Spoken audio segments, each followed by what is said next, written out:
السلام علیکم ورحمۃ اللہ. ایک مرتبہ پھر رحمان رمضان ٹرانسمیشن اور افطار عامر کے ساتھ شہر رمضان خوش آمدید کہتا ہوں. پروگرام ہے ہمارے انبیاء. صبح شہر کی ٹرانسمیشن میں نے آپ کو بتایا تھا کہ تارخ کا جو بیٹا ناہور تھا اس کا بھی ایک بھائی تارخ تھا. تاریخ میں تھوڑی سی ادھر ادھر معاملات ہو گئے. قرآن کی کچھ آیات سے علماء نے استنباط کیا کہ آذر شاید حضرت ابراہیم علیہ السلام کا باپ تھا. عرب کلچر میں اور خاص طور پر قدیم کلچر میں جو چچا ہوتے ہیں ان کو بھی باپ کا ہی درجہ دیا جاتا ہے. تو جو قرآن نے آذر کو ذکر کیا ہے کیونکہ اس وقت آذر گارجین تھا حضرت ابراہیم علیہ السلام کا. میں نے آپ کو بتایا تھا کہ تارخ کا انتقال ہو گیا تھا اور آذر اپنی بھابھی کو لے کر ایک غار کی طرف چھوڑنے کے لیے، کیونکہ وہ نمرود کا حکم تھا کہ جو بچہ بھی پیدا ہو اسے قتل کر دیا جائے. حمل ٹھہر چکا تھا لہٰذا اور تارخ کا انہی دنوں میں انتقال ہو گیا تھا. بالکل اسی طرح جس طرح حضرت عبداللہ رضی اللہ تعالی عنہ ان کا انتقال ہو گیا تھا نبی کریم صلی اللہ علیہ وآلہ وسلم کی پیدائش سے 6 ماہ قبل. تو اسی طرح سے تارخ کا بھی انتقال ہو گیا تھا اور آذر اپنی بھابھی کو غار میں چھوڑنے کے لیے چلے گئے.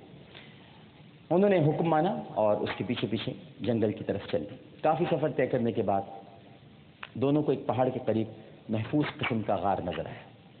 اسی مقام پر آذر نے تارخ کی بیوی کو چھپا دیا اور پھر مقررہ مدت کے بعد تارخ کی بیوی نے ایک انتہائی خوبصورت بچے کو جنم دیا. طارق نہیں، تارخ. اس کا ایک تلفظ تارخ بھی ہے لیکن جو البدایہ والنہایہ میں علامہ ابن کثیر نے لکھا ہے وہ تارخ ہے. اس بچے کے چہرے پر اس قدر نور برس رہا تھا کہ یک بارگی غار روشن ہو گیا اور اس کی ماں اس خیال سے رونے لگی کہ مبادا بادشاہ کو کوئی کارندہ آ کر اس کے بچے کو مار ڈالے. آخر اس نے لڑکے کو کپڑے میں لپیٹ کر وہیں اللہ کے آسرے پر چھوڑا اور خود آنسو بہاتی ہوئی گھر چلی گئی. اب ناظرین کرام ایک بڑا خوبصورت منظر. اللہ اکبر. اسی دوران آسمان سے حضرت جبرائیل علیہ السلام نازل ہوئے اور بچے کے دونوں ہاتھوں کے دونوں انگوٹھے اس کے منہ میں رکھ دیے. اللہ کی قدرت سے ایک انگوٹھے سے دودھ اور دوسرے سے شہد جاری ہو گیا اور یوں یہ نومولود بچہ پلتا بڑھتا رہا.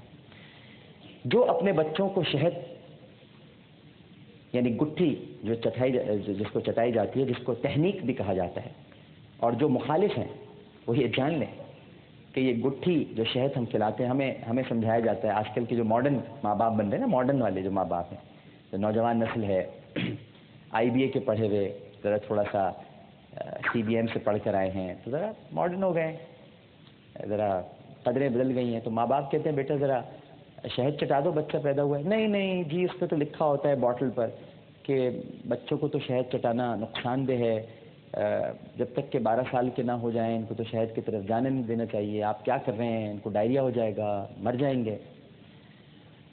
اب ان بچوں کو کون سمجھائے کہ شہد اس لیے نہیں چٹا رہے کہ والدین کہہ رہے ہیں، بلکہ حضرت جبرائیل جو بچے کے لیے پہلی غذا لے کر اترے اور وہی ابراہیم علیہ السلام.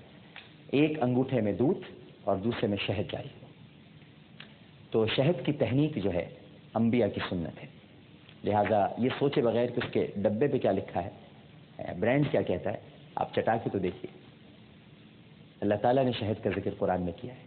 قرآن میں جس کا ذکر خدا نے بڑے پیار سے کیا ہو وہ بچے کو بڑا کرتی ہے، توانا کرتی ہے، اس کے اندر برکات پیدا کرے گی، اسے مارے گی نہیں. بہرحال تو یہ جو تحنیک ہے، اب آپ کو پتہ چلا یہ تحنیک جو نبی کریم صلی اللہ علیہ وآلہ وسلم نے سب سے پہلے امام علی مقام سیدنا حسین اور حسن، بلکہ امام حسن پہلے پیدا ہوئے تو آپ نے اپنی زبان مبارک میں شہد لے کر ان کو چسایا تھا. تو یہ تحنیک آپ نے دی تھی. اسی طرح حضرت علی کرم اللہ وجہہ کو بھی آپ نے شہد چٹایا تھا. تو نبی کریم صلی اللہ علیہ وآلہ وسلم کی بھی سنت ہے اور حضرت ابراہیم علیہ السلام انہوں نے بھی اپنے 2 انگوٹھے جو ان کے منہ میں دیے گئے، ایک میں سے دودھ اور دوسرے میں سے شہد.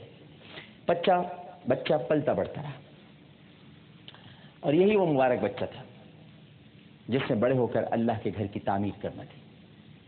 اس ننھے اور روشن چہرے والے بچے کے روپ میں یہ تھے حضرت ابراہیم علیہ السلام اور ان کا بچپن.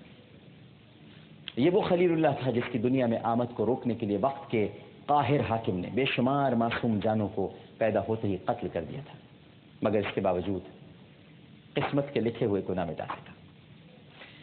حضرت ابراہیم علیہ السلام کی والدہ نے جو انہیں غار میں اللہ کے سہارے چھوڑ کر چلی آئی تھی، مادرانہ شفقت سے مجبور ہو کر دوبارہ غار میں بیٹے کے پاس تشریف لے گئے، مگر ابراہیم علیہ السلام کا چچا اپنے کام کے سلسلے میں شہر ہی میں رہتا تھا اور ہفتے میں 2-1 بار آ کر ماں بیٹے کی خیریت معلوم کر جاتا تھا۔